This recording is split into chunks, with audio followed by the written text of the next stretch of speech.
This story takes place last year. I don't want to give the location for safety reasons, but I booked the Airbnb because my girlfriend Nina said we needed one romantic weekend without phones. That should have been my first warning. The cabin sat alone in the snowy woods outside Stowe, surrounded by dead pine trees and buried under fresh snow. It looked perfect in the listing. Warm lights, fireplace, antique furniture. The host, Martha, greeted us for less than a minute before leaving. "One rule," she said, smiling too hard. "Do not go into the basement. Pipes froze last winter. Unsafe." Then she locked the basement door in front of us. That night started normal enough. Wine. Fire. One awkward argument because Nina kept accusing me of texting my ex, even though I wasn't. By midnight, she was asleep on the couch while I watched snow slam against the windows. That's when I heard footsteps upstairs. The cabin only had one floor. I muted the TV, directly above me. I woke Nina up, but the sound stopped instantly. She told me I was paranoid, and went back to sleep. I stayed awake another hour before finally heading to bed.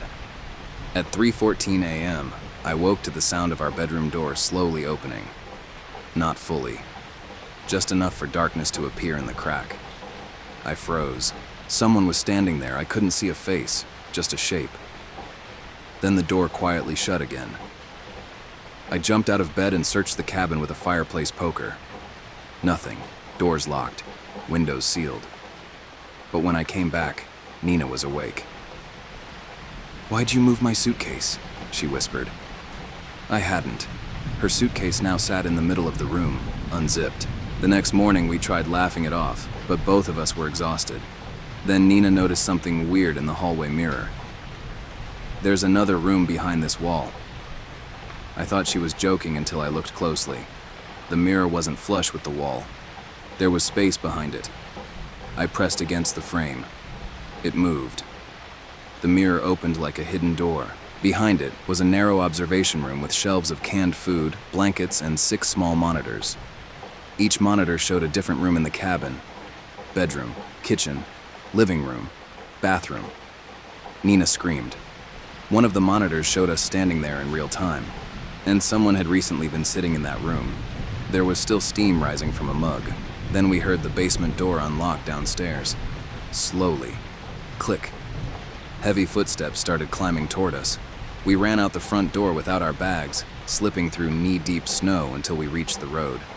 Martha never answered her phone again. The Airbnb listing disappeared 2 days later.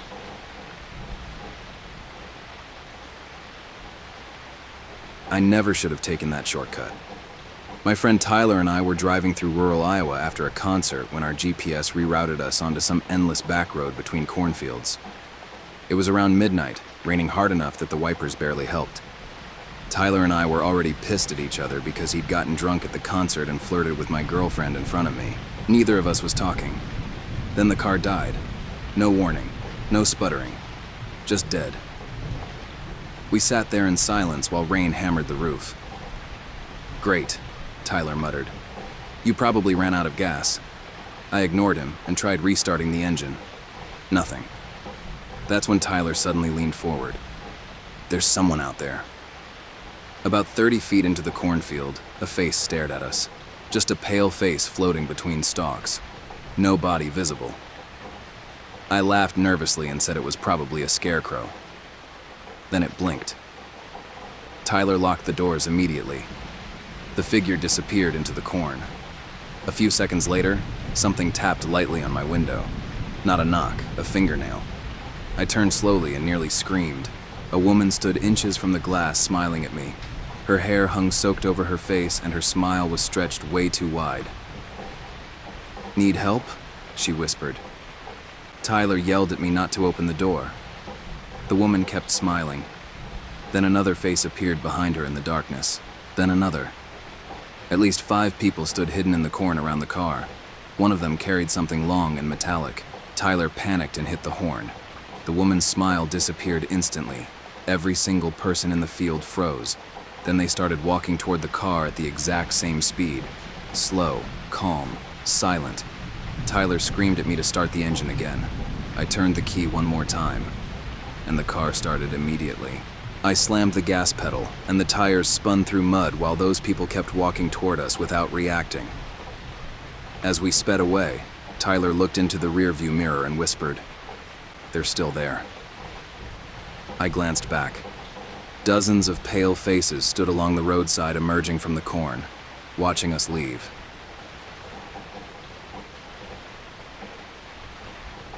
Every 4th of July, my family went to our old cabin in the mountains near Lake Tahoe. My grandfather built it in the late 1970s, and after he died, the place basically became our family's summer tradition. It wasn't fancy or modern. No Wi-Fi, barely any signal. Just trees, cold lake water, and an old wooden cabin that creaked constantly, no matter the weather. This happened 3 summers ago. I brought 3 friends with me for the holiday weekend. My best friend Mason, my girlfriend Leah, and another friend named Brooke. We were all around 22 at the time and mostly wanted an excuse to drink, swim, and get away from work for a few days. The drive there already felt strange because my mom called me twice before we arrived, asking if I was sure I wanted to stay overnight. When I asked why, she hesitated before saying, "The cabin's been empty a while.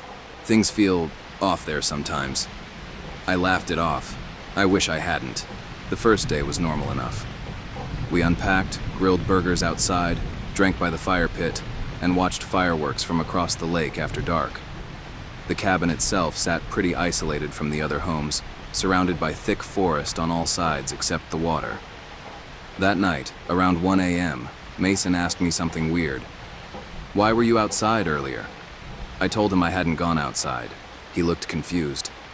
"Dude, I literally saw someone walking past the trees near the porch." Leah immediately blamed him being drunk, and honestly, I agreed with her. We stayed up another hour joking around before everyone eventually went to sleep. At around 3:30 in the morning, I woke up because I heard footsteps above me. The problem was, there was no upstairs. The cabin was 1 floor. I stayed still, listening. Slow footsteps, like someone pacing across the roof. I figured maybe an animal got up there somehow, but then the footsteps stopped directly above my bedroom, and stayed there. I remember staring at the ceiling, feeling this horrible pressure in my chest, like someone was standing over me even though they physically couldn't be. Then came 3 knocks, directly above my bed. I didn't sleep the rest of the night. The next morning I told everyone about it, but Mason immediately looked uncomfortable. He admitted he'd heard knocking too.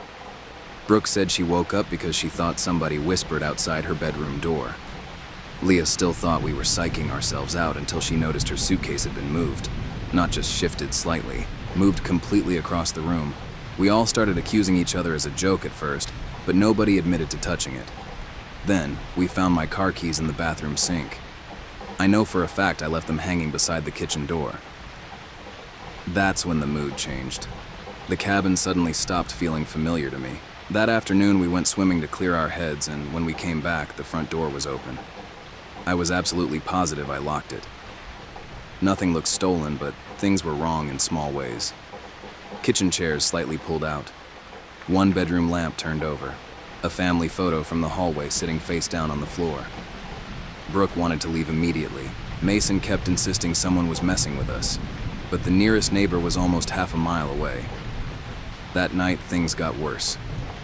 A storm rolled in around midnight, knocking out power to the cabin completely.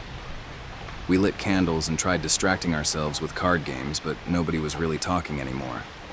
At some point, Leah quietly asked, "Do you guys hear breathing?"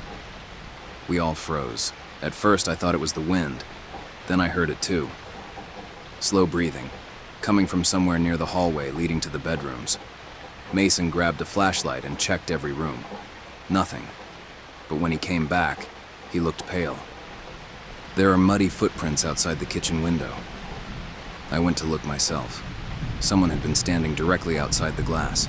The footprints were too large to be any of ours, and they didn't lead away. They just stopped, like whoever made them vanished. Nobody slept after that. We all stayed in the living room together while rain hammered the roof. Around maybe 2 or 3 a.m., I noticed something that made my stomach drop. The old family portrait above the fireplace looked different. I got closer with the flashlight. One of the faces had been scratched out. My grandfather's. right across the eyes. Leah started crying and demanded we leave immediately, storm or not. As we were grabbing our bags, we heard a loud bang come from the back of the cabin, then another, like somebody throwing their entire body against the wall. The candles flickered. Another bang. Brooke screamed because the kitchen window suddenly rattled hard enough to crack. And then we heard footsteps running across the porch outside. Fast, heavy, circling the cabin. Mason finally yelled, "Whoever you are, get the hell away from us." Everything went silent. Completely silent. No footsteps, no rain, no breathing, nothing. We all just stood there frozen in the dark living room waiting for something else to happen. But it never did. After maybe 5 full minutes, Mason slowly looked out the window. Nobody was there. The storm had completely stopped too. No wind in the trees, no sound from the lake. It was like the entire world outside the cabin had gone still. None of us said anything after that. We packed our stuff quietly, loaded the cars, and left before sunrise. Nobody ever figured out what happened that weekend. My family still owns the cabin, but nobody stays there anymore. And every 4th of July, my mom still calls me to ask the same question. "You're not thinking about going back up there, right?"